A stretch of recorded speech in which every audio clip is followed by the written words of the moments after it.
What does it feel like to pour your heart into something the world overlooks, only to realize the ones you love might see it the same way? For Alice, a 32-year-old woman from Portland, Oregon, that question lingered like a quiet ache she couldn't name. She wasn't climbing corporate ladders or dazzling in designer suits. Instead, she ran a small residential HVAC maintenance company, a business built from sweat, calloused hands, and nearly a decade of relentless grit. It wasn't glamorous. No high-rise offices, no polished nameplates.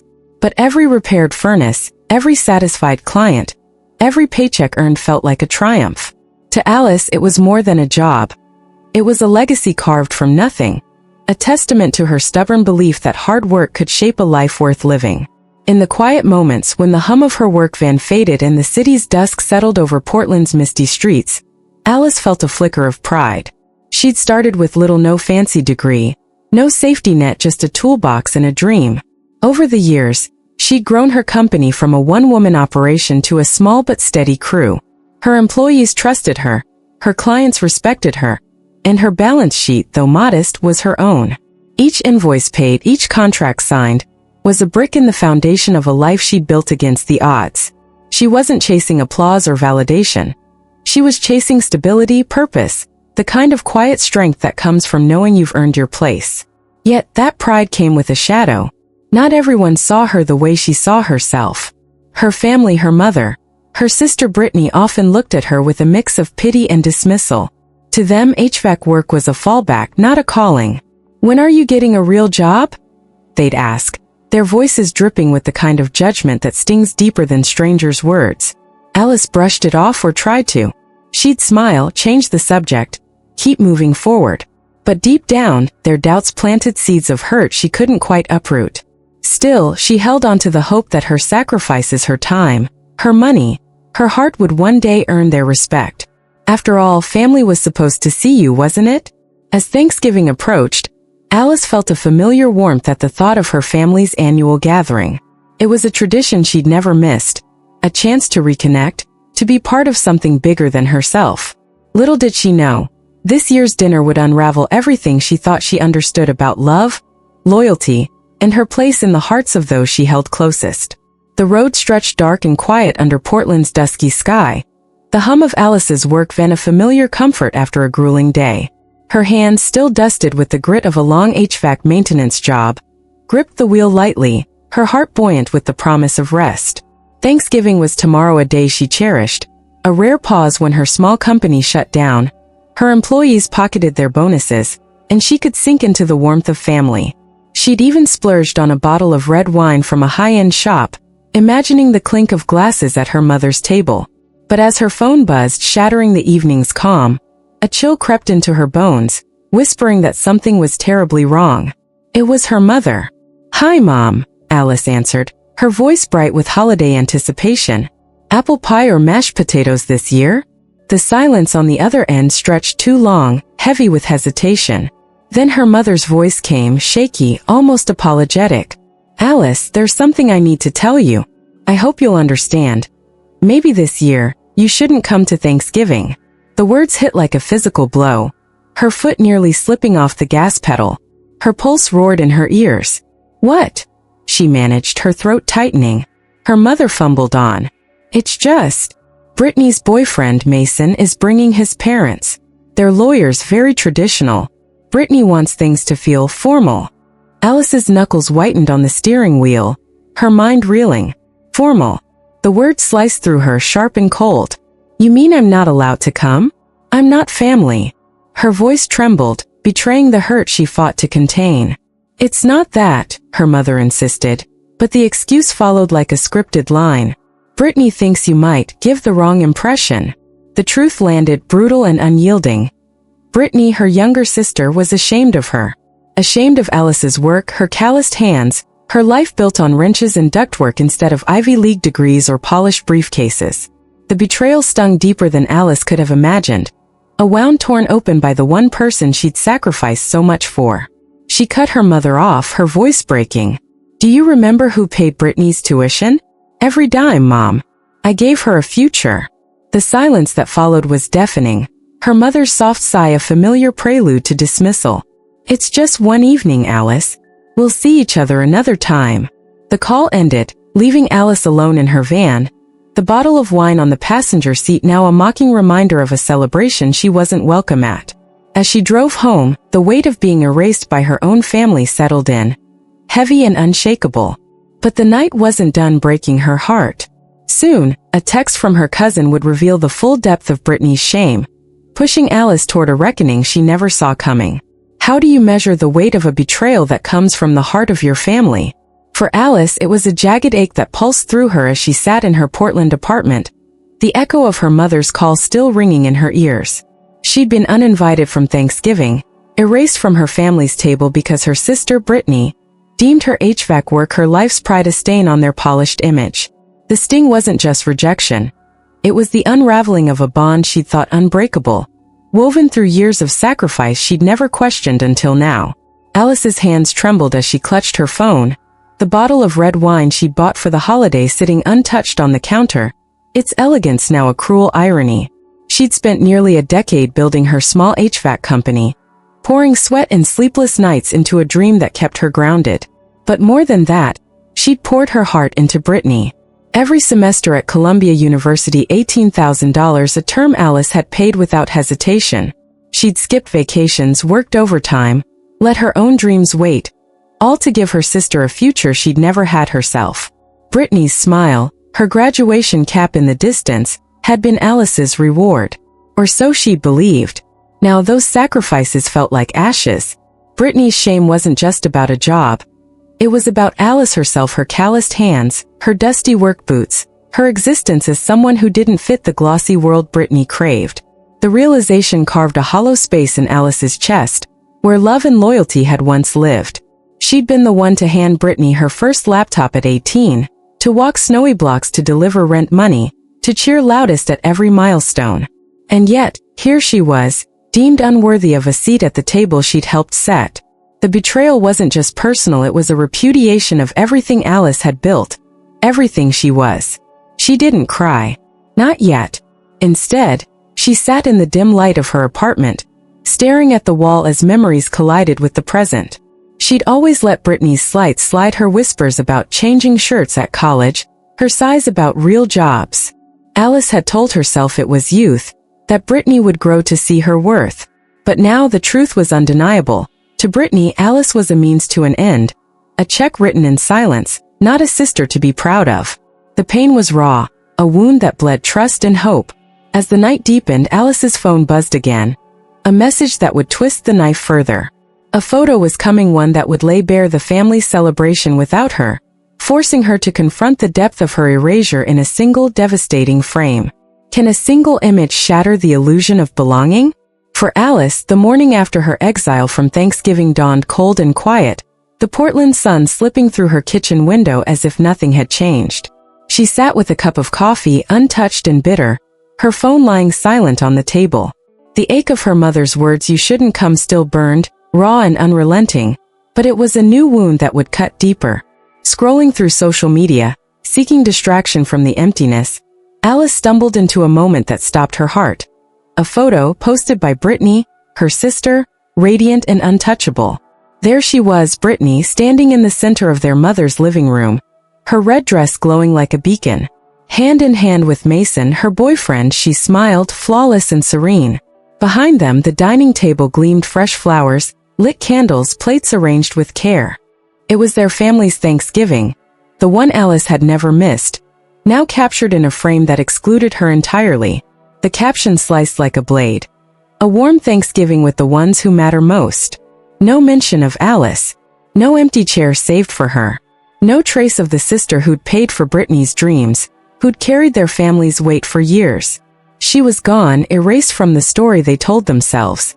Alice's breath caught, her fingers frozen on the screen. The photo wasn't just a celebration, it was a declaration. To Brittany, to their mother, to the world, Alice didn't belong.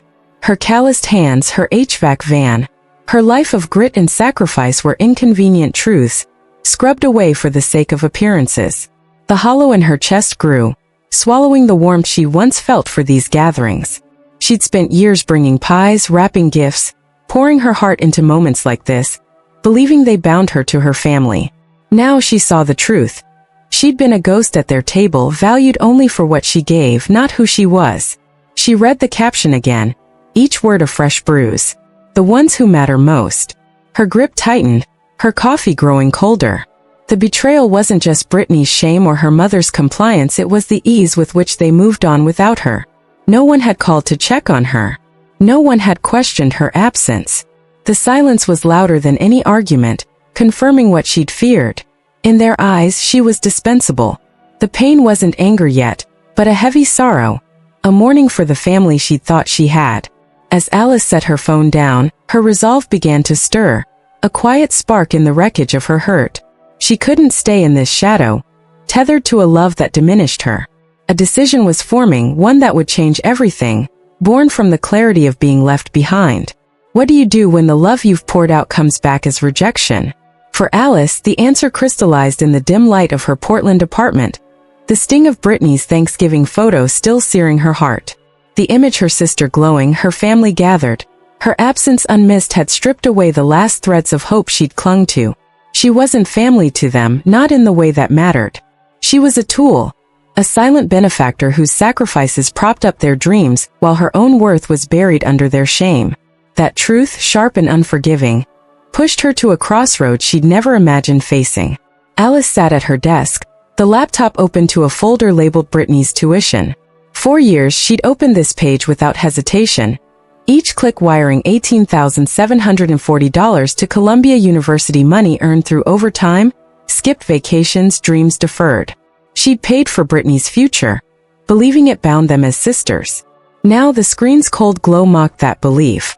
Brittany's dismissal, her mother's compliance, the photo's cruel caption, the ones who matter most swirled in Alice's mind, a storm of hurt and clarity. She wasn't just uninvited, she was erased. And for what? To protect a lie Brittany told herself, that their family was something it wasn't, that Alice's hands, rough from work, were a flaw to hide. Her finger hovered over the remove payment method button. This wasn't impulse, it was a reckoning. Every payment had been a piece of herself given freely, but no more. She wouldn't bankroll a life that cast her aside. The betrayal had cracked something open in Alice. Not just pain but power, the power to say enough. Her heart pounded, not with doubt but with the weight of reclaiming her dignity. She clicked confirm. A soft ping echoed, but to Alice, it was a door slamming shut on a decade of one-sided devotion. She exhaled, the air heavy with release. She wasn't punishing Brittany. She was choosing herself, a choice she'd never dared make before. The silence that followed felt sacred, unbroken by guilt or second thoughts. The bottle of red wine she bought for a family that didn't want her sat untouched, a relic of a loyalty she'd outgrown. Alice closed her laptop, her hands steady for the first time in days. She'd spent years believing love meant giving until it hurt, but now she saw it clearly. Love didn't demand her erasure. By cutting the financial cord, she wasn't just freeing her bank account, she was freeing her soul. But freedom came with a cost, and Alice knew the storm was coming. Her phone would soon light up with calls and texts, a tidal wave of anger and blame from the family she'd carried for so long, testing the strength of the boundary she'd just drawn. How do you stand firm when the people you love turn your boundaries into betrayal? For Alice, the quiet after removing Brittany's tuition payment didn't last. The ping of her laptop closing had barely faded when her phone began its relentless assault, a barrage of calls and texts that felt like fists pounding on the walls she'd just built. She'd chosen herself, severed the financial tether tying her to a sister who'd erased her, but her family, her mother, Brittany, saw her act not as self-respect but as sabotage. Their outrage poured in, each message a fresh wound, yet Alice stood resolute, her heart bruised but unbroken. By noon, as she worked on an HVAC system at a law office, her phone buzzed incessantly, 8 missed calls, 14 texts. Brittany's name flashed first, her words sharp with desperation. "What did you do? The school says my tuition's unpaid. Call me now." Then came their mother, her tone layered with guilt and accusation. "Alice, you can't be this cruel. Brittany has no one else." Cruel. The word landed like a slap, twisting Alice's sacrifice into something selfish. She froze, clipboard in hand, the hum of the office fading as their voices echoed in her mind. She'd paid for Brittany's Columbia degree, $18,000 a semester, years of overtime, Dreams deferred, yet now she was the villain for refusing to bleed further. The injustice burned, a fire stoked by their refusal to see her as anything but a means to an end. She answered her mother's 13th call that afternoon, her voice steady despite the storm inside. "Alice, you can't walk away like this," her mother snapped, panic fraying her words. "Brittany's in her final year, what if she's kicked out?"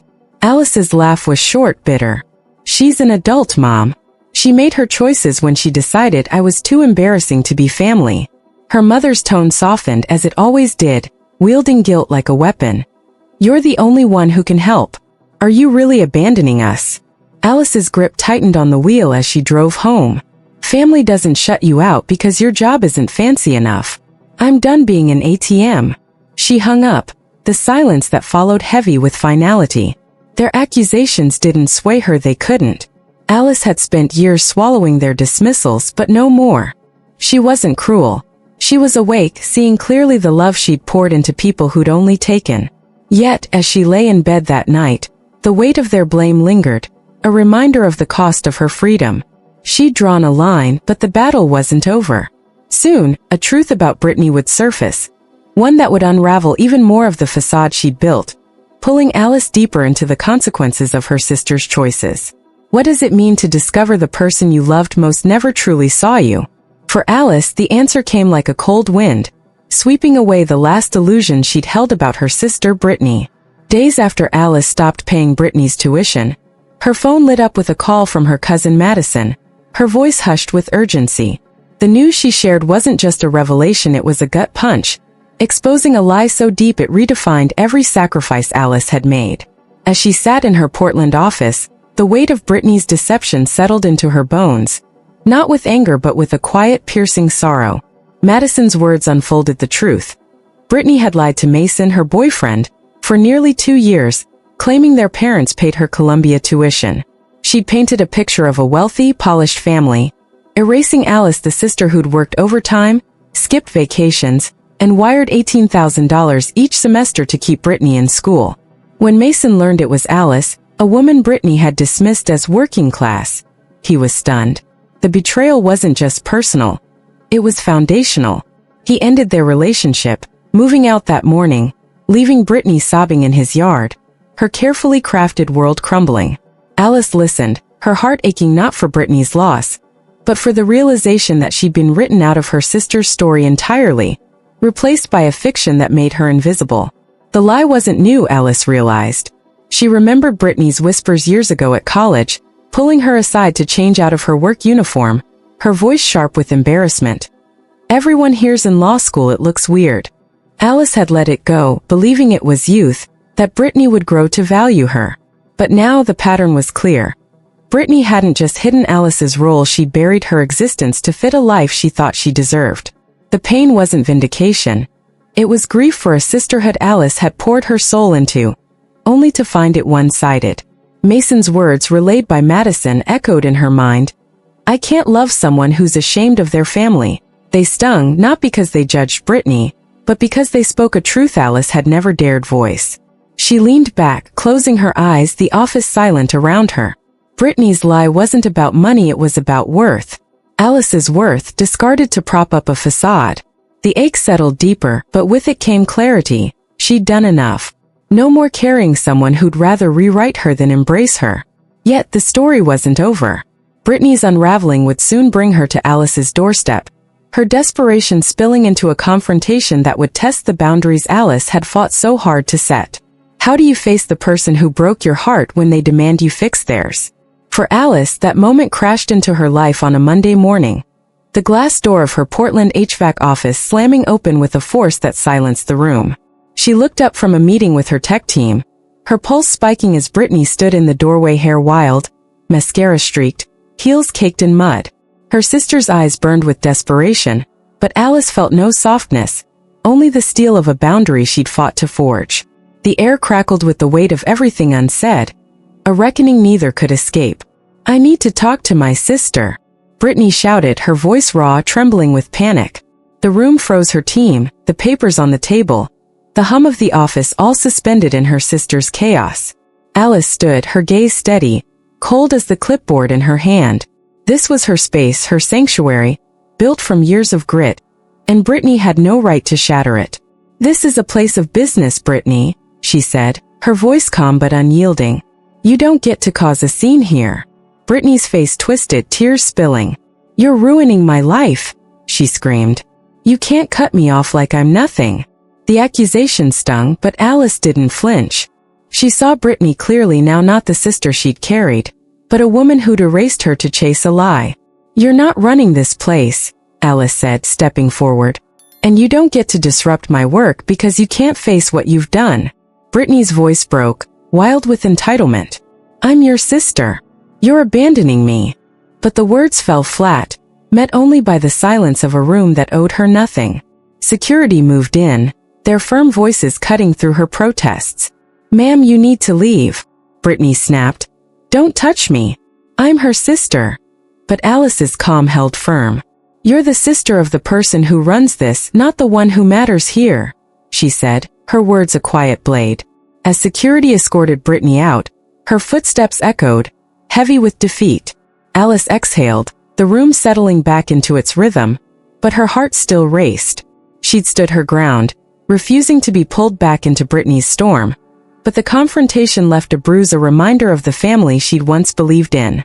Her team's glances held respect, not pity, and for the first time, she felt the strength of her own worth, unapologetic and whole.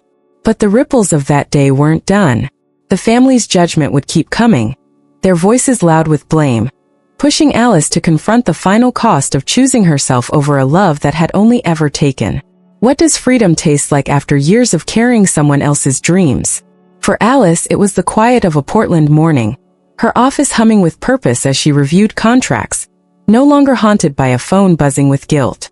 Brittany had dropped out of Columbia, her tuition unpaid, and moved back to their mother's house, a consequence of her own choices, not Alice's cruelty. The family's blame still came, sharp and relentless, but it no longer pierced her. She'd shed the weight of their expectations, and in that release, she found a life that was finally fiercely hers. Madison's text had confirmed the news. Brittany was home, her mother worn thin, both clinging to the narrative that Alice was to blame. "She says it's your fault," Madison wrote, but Alice only nodded at her screen, unsurprised. Accountability was a stranger to them, always redirected to her, the sister who'd paid, who'd sacrificed, who'd loved too much to see the truth. But now her eyes were open. She wasn't the villain for refusing to fund Brittany's lies. She was the woman who dared to value herself. The guilt that once might have crushed her was gone, replaced by a steady calm, a clarity that felt like breathing for the first time. With the money she'd once sent to Columbia, Alice poured life back into her own world. She hired 2 new technicians, their laughter filling her office with warmth. She upgraded her equipment, carbon monoxide testers gleaming with promise, and signed a 6-figure contract with a coffee shop chain in the Pearl District. Her office, once plain, now glowed with modern grays and whites, a reflection of the pride she no longer hid. Work wasn't a burden anymore. It was joy, a craft she loved, untainted by the family's whispers of, "When are you getting a real job?" She walked taller, her calloused hands not a shame but a badge of her strength. On Christmas Eve, alone on her couch, Alice sipped white wine, the city's lights blinking outside. The silence wasn't lonely, it was hers, earned through battles no one else saw. She'd given her family everything: tuition, time, heart, only to be cast aside. Now she gave herself permission to thrive, to love her life without apology. The family's calls, their accusations were just noise now, fading against the rhythm of her own heartbeat. Yet, as the new year loomed, a letter was coming, one that would touch the deepest part of her, offering not blame but understanding, and reminding Alice that her courage had been seen, even if only by one. What does it feel like to be truly seen after years of being invisible? For Alice, the answer arrived on a rainy Portland afternoon, tucked inside an envelope from her grandmother, Evelyn Calloway. The letter, penned in Evelyn's gentle, slanted handwriting, was a beacon in the storm of her family's blame, a quiet affirmation that pierced the ache of her journey. As Alice sat at her kitchen table, the patter of rain against the window mingling with her steady breaths, she unfolded words that would anchor her heart and light the path to a life unapologetically her own. "My dear Alice," the letter began, "I don't know all that's happened, but I know this. When a woman like you sets boundaries, many will squirm. Don't let them dim your courage. Who among them has sacrificed for you as you have for them? I'm proud of you not for your money or contracts, but for protecting your heart. Alice's eyes welled as she read, each line a mirror reflecting her truth.